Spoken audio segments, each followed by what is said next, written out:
कि जो residential status है इसका रेलिवेंस क्या है, ये होता क्या है। तो देखो, टैक्स को कैलकुलेट किया जाता है किसी भी पर्सन की टोटल इनकम के ऊपर, और टोटल इनकम का पूरा स्कोप ही रेजिडेंशियल स्टेटस के ऊपर बेस्ड होता है।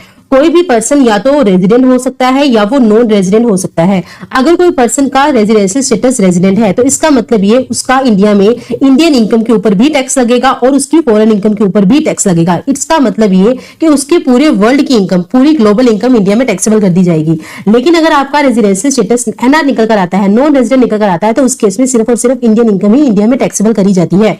इसका मतलब ये, तो देखो यहाँ पर रेजिडेंट के केस में टोटल इनकम में हम क्या ले रहे हैं, टोटल इनकम में इंडियन इनकम भी आ गई और फॉरेन इनकम भी आ गई। लेकिन एनआर के केस में देखना, टोटल इनकम में सिर्फ और सिर्फ क्या आया है, इंडियन इनकम। तो देख पा रहे हो यहाँ पर जो ये चैप्टर है ये हमारा बेस बन जाता है कंपटीशन ऑफ टोटल इनकम का।